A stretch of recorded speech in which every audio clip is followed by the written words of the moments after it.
فديناه بذبح عظيم রব্বুল আলামিন ইব্রাহিম আলাইহিস সালামকে নির্দেশ দিলেন কলিজার টুকরো ইসমাইলকে তার রাস্তা জবাই করার জন্য। ইসমাইল আলাইহিস সালাম ছুরি চালাচ্ছেন। রব্বুল আলামিন আরশে আজিম থেকে ফেরেশতা জিবরাইলকে বললেন, আমার বন্ধু তার সন্তানের গলায় ছুরি চালাচ্ছে, যাও না একটা লোহার পাত নিয়ে বন্ধুর ছেলের গলার উপরে ধরে বস। যতই ছুরি চালায় মগর ইব্রাহিমের ছুরি যতই চালায় ইসমাইলের গলা কাটে না। রাগান্বিত হয়ে গেলেন, রাগ হয়ে গেলেন। কি ছুরি কি সন্তানের মায়ায় আল্লাহর হুকুম বাস্তবায়ন করার ক্ষেত্রে সন্তানের মায়ায় ছুরি মনে হয় বেশি ধার হয়নি, ধারাতে পারিনি। এজন্য এক সময় রাগ করে আপনারা জানেন ছুরিকে নিক্ষেপ করলো, বড় একটি পাথরের সাথে লেগে পাথরটি একেবারে চূর্ণ বিচূর্ণ হয়ে গেল। এত ধার দিয়েছে ইব্রাহিম আলাইহিস সালাম, এরপরও গলা কাটতেছে। রব্বুল আলামিন ইব্রাহিম আলাইহিস সালামকে জানিয়ে দিলেন যে বন্ধু চিন্তার কোনো কারণ নাই, তুমি পরীক্ষায় পাস। তুমি কি ওয়াকাযালিকা নাজজিল মুহসিনিন, এভাবেই আমি যারা আমার হুকুম বাস্তবায়নের জন্য নিজের জীবনটাকে উৎসর্গ করে দেয়, আমি রব ঘোষণা দিলাম তাদের পুরস্কার আমি নিজেই দিয়ে দেব। وفديناه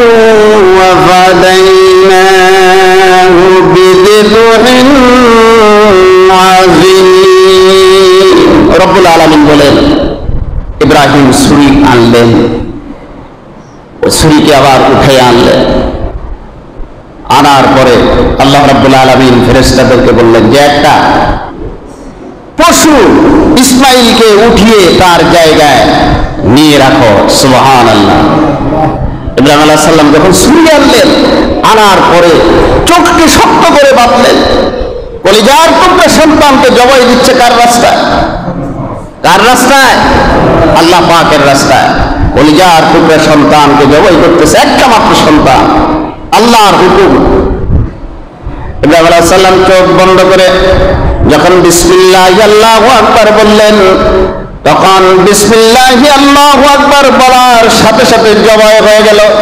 ইব্রাহিম আলাইহিস সালাম খুশি হয়ে গেলেন, তাহলিল পড়লেন যে আমার রব্বুল আলামিন আমার কুরবানিকে কবুল করেছে, আমার ইসমাইলকে তার রাস্তার জন্য কবুল করে নিয়েছে।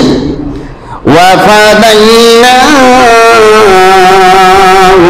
বিযিবহিন আযীম। ইব্রাহিম আলাইহিস সালাম চোখ খুললেন, খোলার পরে দেখলেন ইসমাইল আলাইহিস সালামকে জিবরাইল আলাইহিস সালাম এক পাশে দাঁড়িয়ে রয়েছে নিয়ে, আর ইব্রাহিম আলাইহিস সালামের ছুরির নিচে একটি দুম্বা, সিংওয়ালা দুম্বাকে আল্লাহ কুরবানি হিসেবে কবুল করে নিয়েছে। ওয়া ফাদাইনাহু বিযিবহিন আযীম। তাহলে আল্লাহ পাক এই দুম্বা, হযরত ইবনে আব্বাস রাদিয়াল্লাহু তাআলা আনহু বলেন, এই দুম্বাকে আল্লাহ রাব্বুল আলামিন খলিলুল্লাহকে পরীক্ষা করার জন্য জান্নাতে হাজার হাজার বছর এটাকে তুলেছেন, লালন পালন করেছেন, এটা জান্নাত থেকে পাঠিয়ে দিয়েছেন। ওয়া ফাদাইনাহু বিযিবহিন আযীম ওয়া তারাকনা